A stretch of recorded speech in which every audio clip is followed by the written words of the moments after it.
I do feel that if you listen to the 11 seconds, right? And Sandip, granted that this is, this is what politics happens in politics. The BJP would have done this to the Congress has done it to the BJP. But we are not politicians here. None of us are politicians. If you look at those 11 seconds, you think, oh, Ambedkar was being, Amit Shah was being cavalier about Ambedkar. But if you listen to what he says thereafter, he's actually listing maybe debatable points that he thinks point to a disagreement between Ambedkar and the Congress. Nilanjan makes the important point that as many cases can be argued from the other side. Hindol, I think the point you're saying it, how does it all matter? No, I'm also saying to begin with that I do not accept Sandeep's point at all that, quote unquote, the right is rustic. I grew up seeing enough murderous communists in Calcutta who all spoke with a clipped Oxbridge accent. Don't tell me that the right is rustic. That's rubbish. Don't tell me that. I don't buy that. I think he was being ironic. I think he was being ironic. I think he was being ironic. Okay, but anyway. Let me make my point. And I don't take Nilanjan's point. The BJP may have been discomforted when the Bharat Ratna was given in 1990. Sure. Well, that doesn't explain why it took till 1990 under several Congress governments to not give the Bharat Ratna to Babasaheb Ambedkar. So let's be consistent with our conversations. My fundamental point is this: Ambedkar will remain relevant because the only thing that can, and this is all research has shown this many times. Let me just mention one. 10 years ago, Chandrabhan Prasad, Devesh Kapoor, and a bunch of others wrote this paper in EPW, where they showed from research in eastern Uttar Pradesh that the biggest thing that attacks caste and caste-based discrimination was in fact upwardly mobile economics. Today, the Congress party does not even accept or doesn't even take any credit for any liberalization that they themselves did. Today, we know that the biggest thing that fights, and you're right in mentioning, yes, in 2024, some of that vote went away from the BJP, but it came right back in Haryana elections, in Maharashtra elections, because the only thing that fights caste-based discrimination the best is essentially upwardly mobile economics. This will only happen when people are frustrated with economics. Of course, there is a greater clamor for caste. And of course, everybody wants to keep alive this clamor for caste because it helps everybody. But in fact, Ambedkar economics, we always talk about Ambedkarite politics. But if we were to apply Ambedkarite economics more deeply and more resonantly in India, perhaps we would talk less about Ambedkarite politics. Shruti? Yeah, Shruti, go ahead. Flaws in that argument, but let me just start by saying, and these are the kinds of flaws that the Indian Constitution set out to correct. And this is the reason we are having this debate, because this debate has been set up as part of the parliamentary agenda to assess 75 years of the Indian Constitution. And let me just say that this kind of degradation that we are talking about parliamentary behavior today, I mean, I think it's a bit too late. Nearly, when you have a context in which nearly 150 MPs are disqualified in the last election, in the last parliamentary session, you do not have a series of debates on such massive legislative changes that have taken place in the last 7 to 8 years, then yes, you can say that this semi-farcical kind of over-dramatized politics has taken center stage. Now we are, after all, sitting here talking about a clash that has happened in Parliament, which we have not done in years. So I think that's just put everything in context. Secondly, I'm afraid I'm going to now speak in a kind of like slightly, assertive manner as a teacher and tell Hindol to read the basics of what the difference is really between caste and class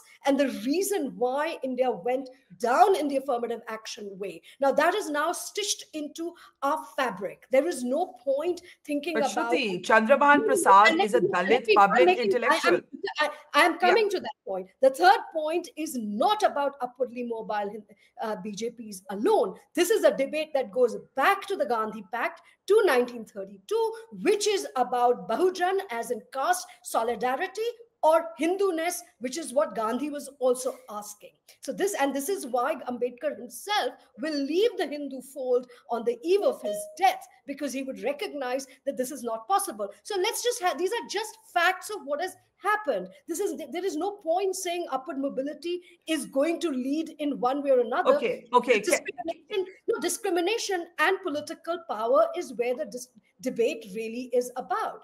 And I think, but I want to make a final point, which I think you started with, which I think should concern us, because I think it's a global problem.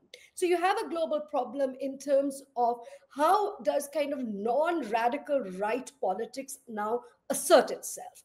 Now, billionaires and political processes now are hand in glove. Let's just think about Elon Musk and what has happened in the Trump mandate, or the fact that whether which way. But no, the question is, how do you do this? I take your point that this may be inadequate, but I think the work is cut out for non-right-wing radical politics to think about a new idiom of politics, which, as you rightly say, this looks a bit too school campusy. It looks a bit like campus politics. Let's get. Okay. Guys, I will give it to you back. Shruti, I have to give him. Literally one thing. It doesn't take away from the fact that all the other pre-existing democratic institutions have now gone have gone in a particular way, which has also led to a constriction of public debate. So this is a global debate, right? Yes. Media. The fact that a liberal media, just using a loose phrase here before we get trapped in nomenclatures, is actually not able to really influence a voter who hasn't already made up her mind. These are real questions for politics the world over. Let's come back to what we were talking about, Hindol. The floor is yours, then Sandip, and then we'll take final comments. Hindol. Shruti, Kapila can keep forcefully saying this, that, and the other, but the fact is Chandrabhan Prasad is a Dalit researcher. The fact is he went on the ground in eastern Uttar Pradesh. The fact is his paper showed what it showed. Now you can keep forcefully saying this, that, and the other. Those are polemical points depending on your political position, which is fine. I'm happy to, keep debating that as till cows come home. But the fact also is that at the end of the day, there has been a massive shift over the last 10 years in election after election towards Narendra Modi and the BJP. In fact, in 2024, the reverse happened. And in the last two state elections, that again swung towards the BJP. Now, we can keep saying that affirmative action is required. Yes, affirmative action is required. But Ambedkar economics teaches us that the fundamental efficiencies that are required for successful affirmative action can only be delivered in a particular kind of market system. And I would argue very strongly that Narendra Modi was able to capture these votes from the so-called lower caste sections because he was able to deliver a particular kind of welfare economics directly to the hands of people who had not received that welfare for a long period of time. So I want to read. Can I read out a data point that you may all want to comment on? I just pulled it out. In Maharashtra, the Mahayuti's landslide victory included wins in 20 of the states, 29 SC reserved seats. Okay, 20 of the states, 29 SC reserved seats, as well as 59 of the 67 general seats where Dalits account for at least 15% of the population. So I think it's important to go back to facts. Facts are not opinion. This is how the Dalit seats, reserved seats in Maharashtra voted. 20 of the 29 went to the NDA in the Maharashtra Assembly election. So I just wanted to just put a fact out there that yes, the BJP has had this problem. Yes, the BJP lost some of that vote in Lok Sabha, and Maharashtra shows that vote returned to it. Sorry, I just wanted to share that. Hindol, if you want to just wrap up, and then I'll go to Sandip. And no, I just feel that sometimes in these debates, it's almost like a generic is being drawn. So this happened in America, therefore this also must happen in different parts of the world. I think these are too simplistic. These arguments are way too simplistic. India is an extremely complicated country. It's a very large country. Our politics is very complicated. And often, if we drop our lenses on how we wish Indian politics ought to be compared to how or what data shows Indian politics to be, we would really come closer to the truth. And I reiterate, We really, apart from Ambedkarite politics, which is very important, I wish we would read a little more on Ambedkarite economics. Okay, because these are last comments, maybe I'll come to Nilanjan, Shruti, and give Sandip the last word in that order. Nilanjan, go ahead. Well, to take off on, from where it was left, you're talking about the Dalit vote coming back to the BJP in Haryana and Maharashtra. I would say that the reason why, the BJP has problems with Ambedkar, historically as well as ideologically. But it needs to appropriate Ambedkar just the way that it has appropriated every nationalist leader one can think of, except, of course, Jawaharlal Nehru. Maybe a day will come that even when Nehru becomes the BJP's, I do not know. It requires Ambedkar on its, posters because it has to secure the Dalits who have crossed over and but politics is dynamic. What's wrong with that? Yeah. You can't keep quoting. No, I'm not saying it is wrong. I'm saying that it has to do it. So as an analyst, I'll say that they are hoisting somebody who's extremely problematic for them, who has been extremely problematic right from Pune Pact days. We can go back and talk about it, but I do not want to get into that. So I understand it fully, and our job is just to actually analyze and present this. Yeah. I think that's a fair point, Shruti, that history has its own facts, but politics keeps changing, right? And hence, the BJP had this phrase, Mandal and Kamandal, for example. Rahul Gandhi, the Congress historically used to get the Brahmin and the Dalit vote. Now, Rahul Gandhi has begun quoting the OBC vote. This is politics. This is real politics. This has nothing to do with what happened historically, right? So I think Nilanjan makes the important point that sure, you can say that in the roots of the RSS, there is an ideological dissonance with what Ambedkar stood for. But in the politics of 2024-25, the BJP has managed to transcend that historical dissonance. And that's fair play. I mean, I'm not disputing any of the kind of changes in caste is not static. This is one of the reasons why it is so volatile politically, is because it is not static.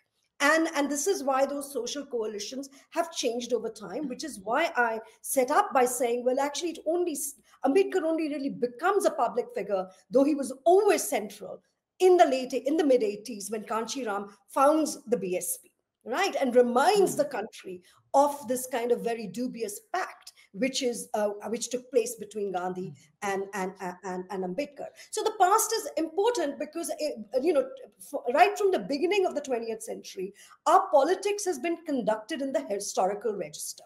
If you look at all our political ideologues, whether it is Savarkar, whether it is Nehru, whether it is even Iqbal, whether it is Ambedkar himself, they all write histories. So the way Indians tend to communicate political visions is through the historical register, which is why these things are debatable. And this is why they become, as it were, part of a living conversation, like now that you can change your... But I think Nilanjan makes a fantastic point that one of the problems that actually the BJP has had is that its own pantheon has a very thin history.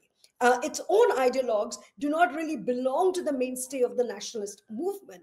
And they have been hard at work, at least in the last 20 years, I would say. I don't think it's a phenomenon that goes further down. In the last 20 years, the BJP has been trying to kind of, appropriate all sorts of figures into its fold. But as these debates are showing that this is not a monopoly, and people, this will tell us in fact, it's telling us what the weather is, what is the temperature on that debate, and where things might be going. So I don't dismiss this at all. I take it incredibly. Okay, Sandip, last word. I think there's a divergence on how much these debates are really going to translate into how people are perceiving it. I personally think there was a time when, people used to stay up to watch what was happening in Parliament, and those days are long gone. That's just the hard fact. Nobody is watching Parliament proceedings but politicians and journalists. And that in itself says something tragic. So Parliament provides the trigger. I think that not Parliament, but these kind of actions provide the trigger for what will play out in on the ground, how this will be amplified and taken forward. And here, I think we're in for some really, hard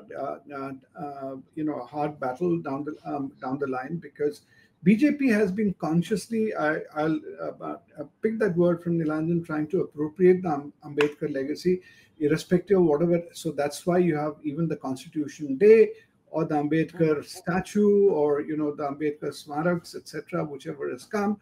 That's the point which Amit Shah has been trying to hammer in over there.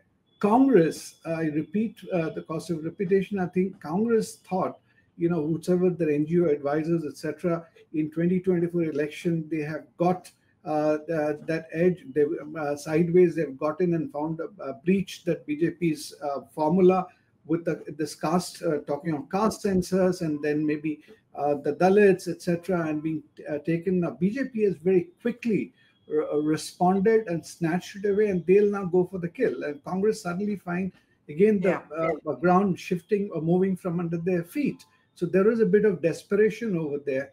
I'm not too sure how far Congress, by this kind of retaliation which they have done, they will succeed. I think they've only made, certainly by taking on Amit Shah, I think they have now really, got the BJP very angry. If it was somewhere else, and therefore you'll see a lot more repercussions. Yeah. We're headed for a stormy few months of politics. We have 2 assembly elections coming up in Delhi and in Bihar, and all of this will remain theoretical unless it can actually translate into a communication line to the people of India. This cannot be a conversation of drawing rooms. Politics cannot be if these debates are part of our living history, as they should be, then both parties or both sides need to find a language that communicates to a larger section of people, and not just that one winter session of parliament, where the session ends, the headlines go, and the subject is forgotten.